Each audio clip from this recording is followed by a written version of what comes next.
গুপ্তদের যেই কাজ সেই গুপ্তভাবেই তারা এখনো পর্যন্ত মিথ্যার মধ্যে আছে।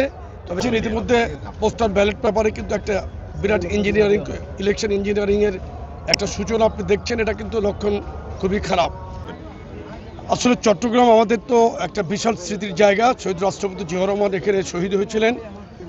আর দীর্ঘ দেড় যুগ পরে বিএনপির ভারপ্রাপ্ত চেয়ারম্যান জনাব তারেক রহমান বাংলাদেশে আসার পর মানুষের মধ্যে যেই উৎসাহ উদ্দীপনা ছিল, 25শে ডিসেম্বর রেকর্ড বাংলাদেশের সমস্ত সারা পৃথিবীর ইতিহাসে স্বদেশ প্রত্যাবর্তনের যেই সমস্ত অতীত ঘটনা আছে সব কিছুকে ছাপিয়ে এটা ছিল সবচেয়ে বড় স্বদেশ প্রত্যাবর্তনের সমাবেশ বলেন, জনসমাগম বলেন। এই চট্টগ্রামে উনি আসছেন, উনিও এখানেও তো দেড় যুগ পরেই আসছেন। এখানে ওনাকে নিয়ে ব্যাপক আকাঙ্ক্ষা ইতিমধ্যে মানুষের মধ্যে আমরা দেখেছি, এবং আগামীকাল উনি যে বার্তা দিবেন যে বাংলাদেশকে নিয়ে উনি যেটা পরিকল্পনা করছেন, যেই পরিকল্পনা উনি বলেছেন যে we have a plan, I have a plan. জনাব তারেক রহমানের এই উক্তি কিন্তু উনি বলেছেন এবং পরিকল্পনাগুলো কিন্তু উনি ইতিমধ্যে অনেক দূর এগিয়ে নিয়েছেন। এই বাংলাদেশকে কিভাবে উনি সমৃদ্ধ বাংলাদেশে পরিণত করবেন। ইতিমধ্যে আপনি দেখেছেন যে বিএনপি একমাত্র পরিকল্পনা দিয়েছে কিভাবে দেশ গঠন করবে। অন্য কোনো দল কিন্তু বাস্তব কোনো পরিকল্পনা দিতে পারে নাই। তারা শুধু মিথ্যা প্রপাগান্ডা এবং তারা পরিকল্পনাহীন কথাবার্তা বলছে এবং তাদের মধ্যে কোনো পরিকল্পনা নাই। আর গুপ্তদের যেই কাজ সেই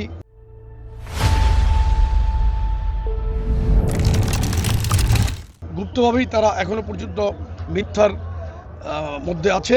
তবে চেয়ারম্যান মহোদয় জনাব তারেক রহমান উনি কিন্তু পজিটিভ বার্তা দিচ্ছেন প্রত্যেকটি জায়গায়। আপনি দেখছেন এখানে উনি প্রত্যেকটি সমাবেশের মধ্যে গিয়ে কিন্তু সাধারণ মানুষের সাথে কথা বলছেন এবং কথা বলে সমস্যা জানতে চেষ্টা করছেন, কথা বলছেন। মানুষকে কিন্তু উনি ইতিমধ্যে ব্যাপকভাবে আকৃষ্ট করেছেন এবং জিয়া পরিবারের প্রতি মানুষের যে ভালোবাসা, এই ভালোবাসাটা উনি এখন পাচ্ছেন আরও অনেক বেশি। আমরা মনে করি যে আগামী দিনের বাংলাদেশ জনাব তারেক রহমানই বিনির্মাণ করবেন, সমৃদ্ধ বাংলাদেশ গড়বেন ইনশাল্লাহ। ইতিমধ্যে পোস্টাল ব্যালট পেপারে কিন্তু একটা বিরাট ইলেকশন ইঞ্জিনিয়ারিংয়ের একটা সূচনা আপনি দেখছেন, এটা কিন্তু লক্ষণ খুবই খারাপ। আমরা কিন্তু সাধারণ জনগণকে নিয়ে রাজনীতি করি, তাদেরকে সাথে নিয়ে রাজনীতি করি। আমাদের দল কিন্তু জনগণের উপর আস্থা রাখে, কারণ জনগণ আমাদেরকে ভালোবাসে। আর আমরা ষড়যন্ত্রকে সাংগঠনিকভাবেই কিন্তু মোকাবেলা করে এগিয়েছি। বিগত ফ্যাসিস্ট হাসিনা বিরোধী আন্দোলন থেকে শুরু করে সমস্ত হাজার নির্যাতনকে উপেক্ষা করেই কিন্তু আমরা জনাব তারেক রহমানের নেতৃত্বে মাঠে ছিলাম। আমি নির্বাচনকে বিলম্বিত আমি এই ধরনের কোনো আশঙ্কা করছি না, কিন্তু বিভিন্ন পন্থা অবলম্বন করে নির্বাচনে কারচুপি করার জন্য চেষ্টা করছে একটি মহল, বিশেষ করে তারা গুপ্তভাবেই এটা করার চেষ্টা করছে।